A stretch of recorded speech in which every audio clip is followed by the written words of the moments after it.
Welcome back, everybody. Welcome to that Eurovision site. My name is Georgia, and I'm here today with GoJo, who will represent Australia at Eurovision 2025. Hey everyone, how we doing?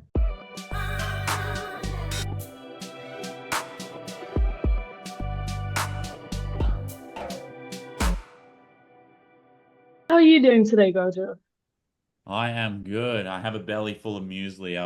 I had breakfast about 30 minutes ago. And I always at the hotel breakfasts, I always eat way too much. So I'm very full today. Nice. So, how did it feel when you were announced as Australia's Eurovision entry this year?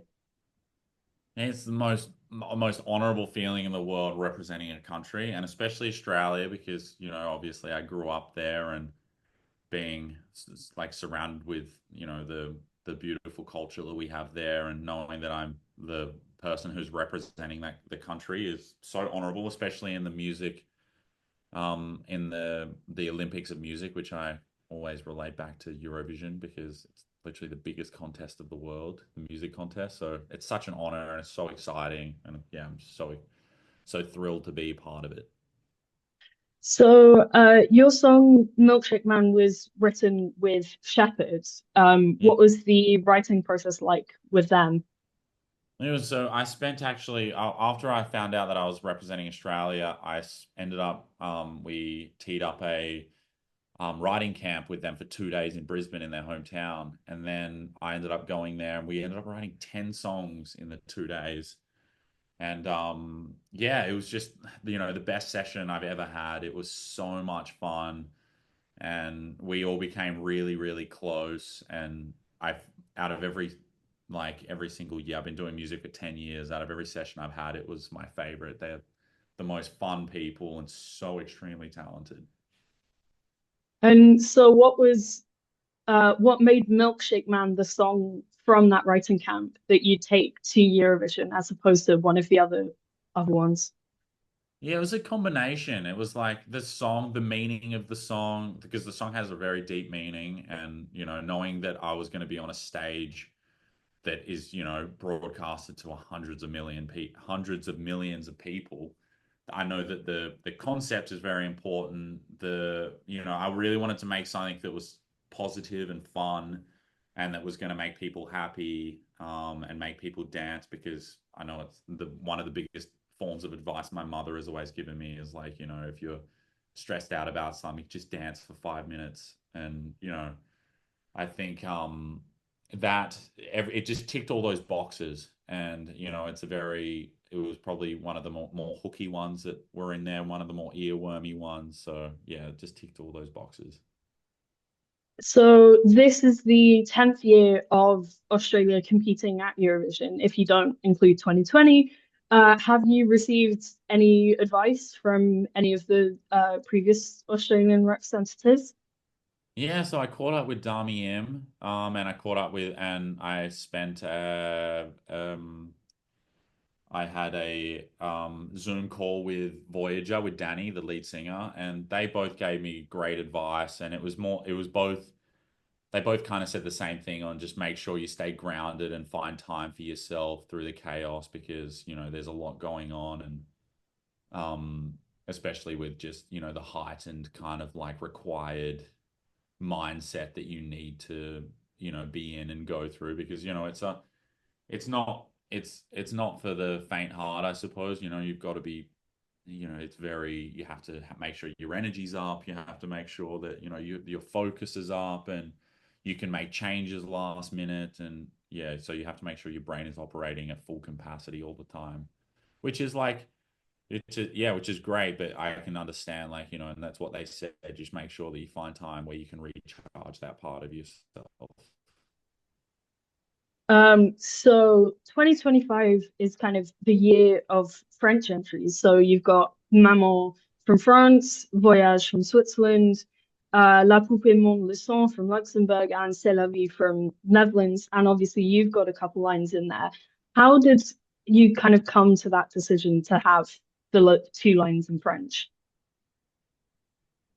Yeah, so my dad's French and he's born there, and I'm a French citizen because of that as well. So I just wanted to I remember when I found out that I was doing Eurovision, I was like, I really want to put a French line in to show my French heritage as well, and where my family comes from, and even my mother, she has a very rich Dutch heritage. So I just wanted to show the world how, even Australia in general, we have such a diverse and rich Australian community, rich and diverse European community here.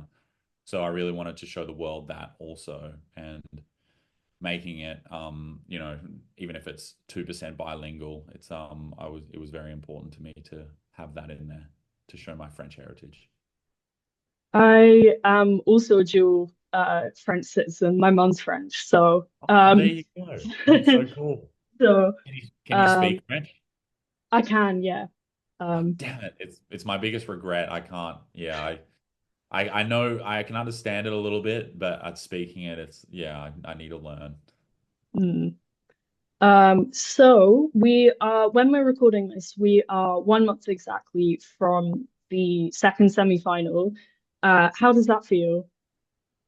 It's really exciting. Yeah, I know it's zooming by, and I know before we know it, I always think about it. I'm going to be side of stage, with a earpiece in my ears, being like, "GoJo, you're on in five, four, three," and I'm really excited for that. But it also brings me a little bit of butterflies, but butterflies in the best way.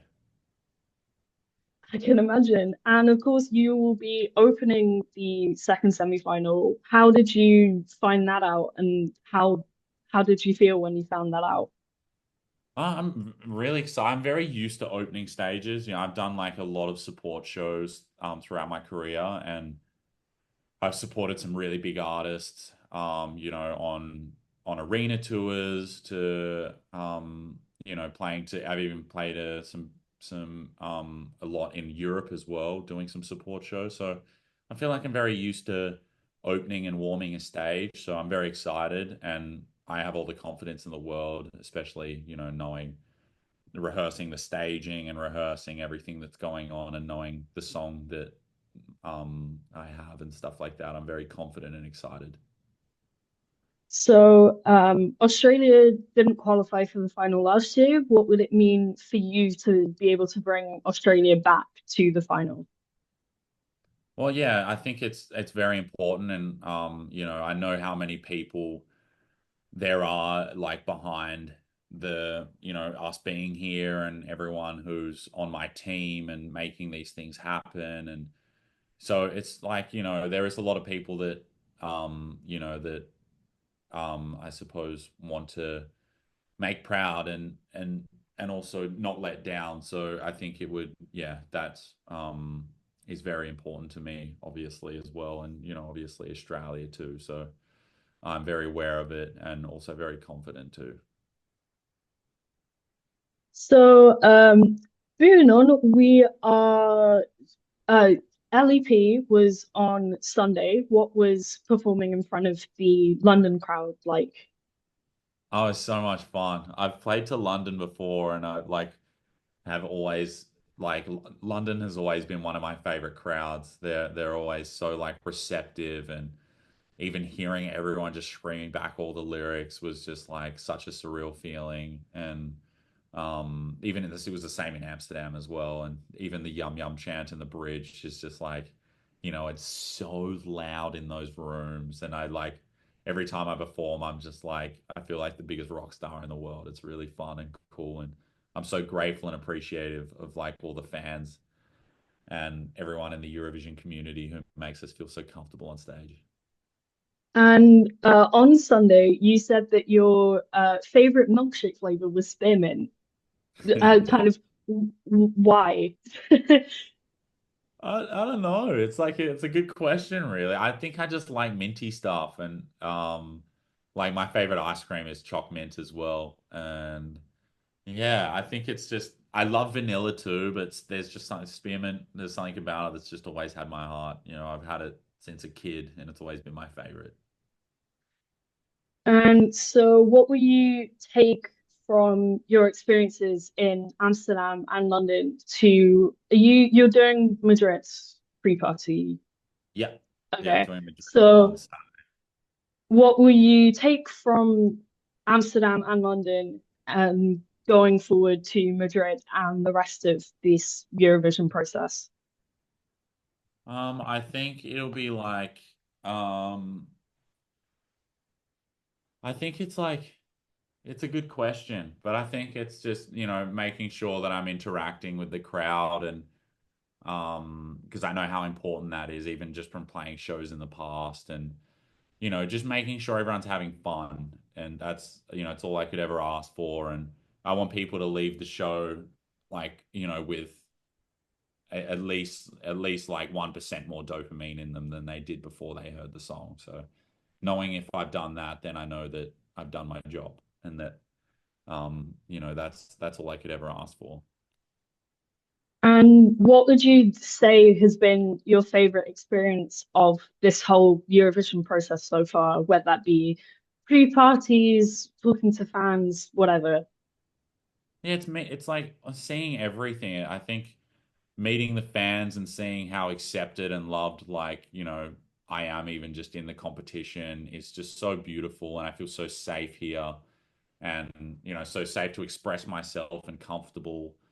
And all the other artists are so nice and supportive. And it's the same with the fans. And, it's so fun talking to everyone and, just showing the appreciation back, which I receive, because there's so much appreciation from all the people and fans of the Eurovision community. So I think it's very important to me to show the appreciation back as well, because, there's not a, it's such a nice feeling when people tell you that, a song can change their life, or a song has been, made their morning or took them out of a bad thought. And that to me is the whole reason why I started doing music. So yeah, and I always learn that from the fans and things like that. So that's definitely my favorite. And one last question. Do you have anything you'd like to say to your fans here at that Eurovision site? Yeah, of course. And I just love everyone, like I said, just to have fun. And, if you see me in the street or anything like that, come and say hello.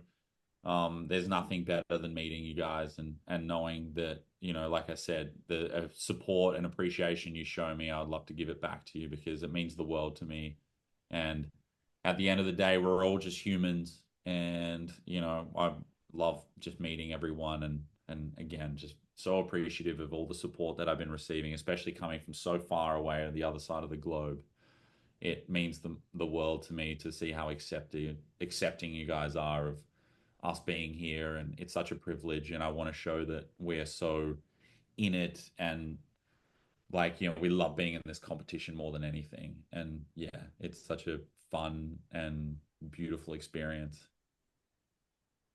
So thank you. Thank you for your time, GoJo. And thank you everybody for watching. Be sure to follow all our social media channels and subscribe to our YouTube to stay up to date with all you need to know about Eurovision 2025. Thank you.